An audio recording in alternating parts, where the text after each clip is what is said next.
सभी नन्हे दोस्तों को शीतल दीदी की नमस्कार। आइए लर्न विद फन क्लास में आज हम कक्षा 3 पंखुड़ी की कहानी सुनते हैं।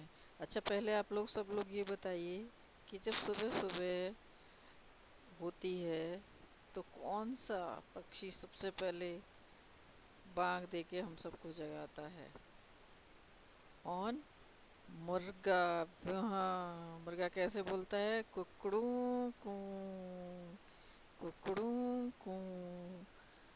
और आपको पता है कि मुर्गा उड़ तो लेता है लेकिन ज़्यादा ऊंचाई तक वो नहीं उड़ पाता है। इसी तरह से जंगल में एक सबसे चालाक जानवर है।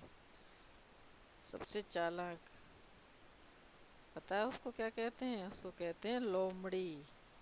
तो आज हम पढ़ेंगे मुर्गा और लोमड़ी की कहानी।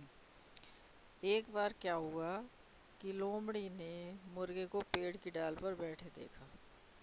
लोमड़ी जंगल से जा रही थी, उसने देखा कि एक मुर्गा पेड़ पर बैठा हुआ है। तो उसने पूछा, मुर्गे भाई तुम वहाँ पर क्या कर रहे हो? तुम्हें तो जमीन पर नीचे उतर के चलते फिरते रहना चाहिए। मुर्गे ने जवाब दिया, मैं खूंखार जानवरों के डर से यहाँ बैठा हूँ। खूंखार यानी कि जो जानवर डरावने होते हैं और खतरनाक होते हैं और एक दूसरों को खा जाते हैं। तो पता लोमड़ी क्या बोली? लोमड़ी बोली, अरे क्या आज का सबसे बड़ा समाचार तुमने नहीं सुना? क्या सभी पशु पक्षियों में समझौता हो गया है? अब कोई किसी पर हमला नहीं करेगा। लोमड़ी ने इस तरीके से मुर्गे को बताया। मुर्गा पेड़ की डाल पर बैठा हुआ था। मुर्गा सोचने लगा कि ऐसे कैसे हो सकता है, जबकि जंगल का राज यही है कि ताकतवर जानवर अपने से कमजोर को खाता है और उसी के उसका पेट भरता है। मुर्गे ने कहा, यह तो वास्तव में दुनिया का सबसे बड़ा समाचार है। कहते कहते उसने अपनी गर्दन उठाकर देखा, जैसे दूर की कोई चीज देख रहा हो। क्या देख रहे हो? लोमड़ी ने पूछा। मुर्गा बोला, कुछ नहीं, कुछ नहीं, पता नहीं क्यों कुछ शिकारी कुत्ते तेजी से इस ओर दौड़े चले आ रहे हैं।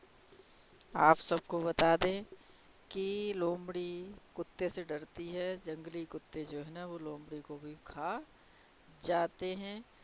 और मुर्गे ने को ये बात मालूम थी कि लोमड़ी उससे झूठ बोल रही है कि निकला है कि समझौता हो गया है। इसलिए मुर्गे ने भी लोमड़ी की भाषा में ही लोमड़ी को जवाब दिया, ऐसी बात है, अच्छा क्षमा करना मित्र, मैं चली। लोमड़ी घबरा कर बोली। जब लोमड़ी को पता चला कि कुत्ते आ रहे हैं तो लोमड़ी ने एकदम घबराहट में जवाब दिया कि अच्छा ठीक है, तो मैं जा रही हूँ।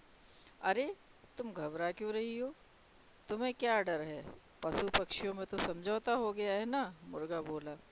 मुर्गे ने भी हंसी की धुन में उससे लोमड़ी से कहा कि अरे लोमड़ी, तुम क्यों घबरा के भाग रही हो? अभी तुम ही तो बता रही थी ना कि पशु पक्षियों में समझौता हो गया, अब कोई किसी को परेशान नहीं करेगा और कोई किसी को नहीं खाएगा।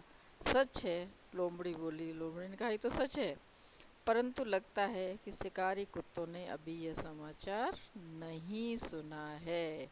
लोमड़ी ने क्या जवाब दिया कि ऐसा लग रहा है कि जो शिकारी कुत्ते हैं जो मुझे खा जाएंगे, उन्होंने ये समाचार नहीं सुना है। यह कहानी सूर्यकांत त्रिपाठी निराला जी द्वारा लिखी हुई है और इस कहानी में यह शिक्षा मिलती है कि हमें कभी भी बिना सोचे समझे किसी की भी बातों में नहीं आना चाहिए। सोच समझकर जैसा है वैसी ही परिस्थितियों के हिसाब से हमें अपने बुद्धि विवेक से काम लेकर हमें आगे काम करना चाहिए। अगर मुर्गा लोमड़ी की बातों में आ जाता, बताओ क्या होता? क्या होता? लोमड़ी मुर्गे को पकड़कर खा जाती। अब आइए देखते हैं अभ्यास। पेड़ की डाल पर बैठे मुर्गे ने लोमड़ी से क्या कहा? पेड़ की डाल पर मुर्गा बैठा था। उसने लोमड़ी को क्या जवाब दिया, आप लोग बताओ। मुर्गे ने कहा था कि कुछ दूरी पे जंगली कुत्ते दौड़े चले आ रहे हैं। लोमड़ी की बात सुनकर मुर्गे ने क्या कहा, लोमड़ी ने कहा था कि तुम इस डाल पर बैठे हो, तुम नीचे घूमो फिरो, क्योंकि सभी जानवरों में समझौता हो गया है कि अब वो किसी को कोई कुछ नहीं खाएगा। तो मुर्गे ने ये कहा था कि देखो बहुत दूर से कुछ जंगली कुत्ते दौड़े चले आ रहे हैं।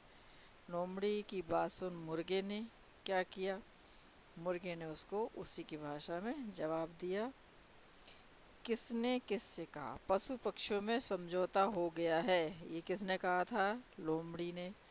कुछ शिकारी कुत्ते तेजी से इस ओर दौड़े चले आ रहे हैं, यह बात किसने कही थी, जरा सोच के बताओ, मुर्गे ने। लगता है शिकारी कुत्तों ने अभी ये समाचार नहीं सुना। जब मुर्गे ने बताया था तो ये जवाब किसने दिया था, ये जवाब दिया था लोमड़ी ने। तो ये सूर्यकांत निराला जी द्वारा लिखित कहानी थी आपकी मुर्गा और लोमड़ी। आप लोगों को ये कहानी याद हो गई होगी और अपने शब्दों में इसका सारांश लिखिए। धन्यवाद।